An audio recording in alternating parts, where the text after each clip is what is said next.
Thank you very much, fellow Kenyans. I'm Babu Owino, Member of Parliament for Embakasi East constituency.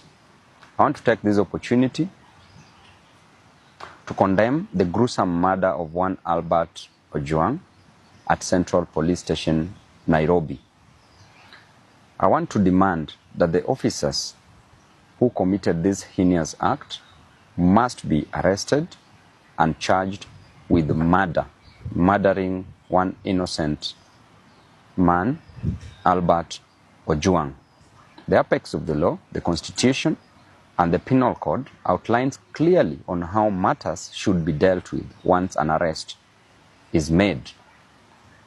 Going to an extent of murdering an innocent man, moving all the way from Nairobi, wasting government resources in the name of Subarus, going down to Homa Bay, passing so many counties to arrest one person whose only mistake was to speak the truth on social media, was only to outline how Kenyans are suffering, was only to show Kenyans that there is high cost of living, that there is overtaxation, and that there is unemployment in this country. By pointing out unruly officers in the government by the name Eliud Langat, who is a Deputy Inspector General of Police, you take an opportunity to go all the way to Homa Bay, arrest an individual, arrest Albert, move all the way back to Nairobi, noting that there are so many police stations within Homa Bay County. You bypassed all those police stations, came back to Nairobi, took an innocent young man from the dad with an intention to kill, premeditated the death of one Albert Ojwang. Reaching Central Police Station, you tell us stories which we only hear in movies that Albert Ojwang hit his head severely on the on the wall. Does not add up. It's so sad. And what a time to live in this country, Mr. President, under your watch. You need to take time and reflect. You need to sit alone for a whole day. Reflect how you were brought up. Reflect how your mom brought you up. As you always say that you were brought up from a very humble background. Reflect on that. Reflect how far you've come to where you've reached. Reflect on what you want to do to Kenyans and reflect on the legacy that you want to leave behind. And I want to say that it is quite unfortunate that there are so many abductions, there are so many deaths of young men in this country. Since when are young people killed in a nation? Since when are the Gen Zs killed in different nations? Since when? It is only in Kenya that these things are happening. And it is happening because these young men are demanding for justice, social justice, are demanding for their rights.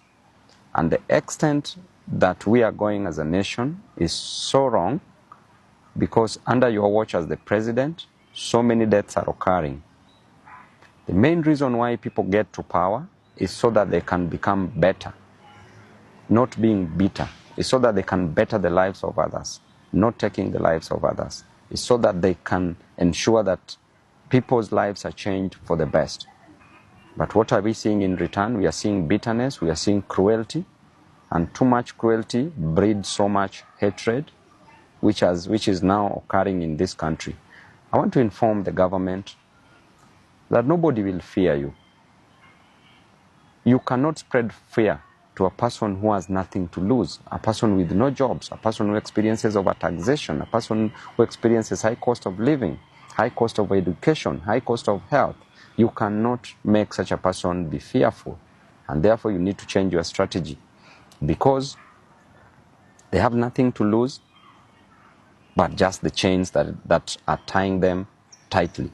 And I can assure you that within no time there will be serious actions in this nation because people are hurting, people are going through a lot, people are depressed. And this death of Albert Ojwang should not just be a statistic. Kenyans should note and take mental note and take action against any other person who might come for their lives. I want to tell you that Albert's dad went through a lot.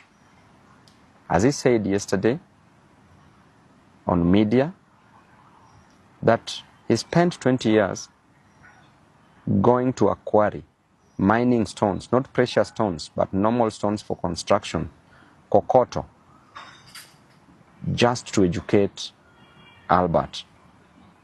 Went through a lot in life to educate Albert. Then Albert graduated, became a teacher, had a 1-month-old child, a young family, a wife left behind, just for you to come and take the life of this innocent soul. We are watching you keenly. As a leader, I will speak my mind, and I will never give you the key to my brains. I will never suspend my reasoning just for blind following.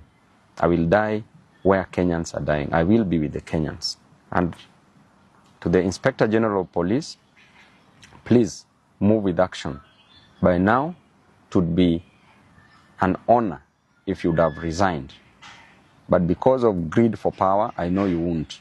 So what you can do is to take action against these culprits who have taken the life of an innocent young man. Thank you and God bless you.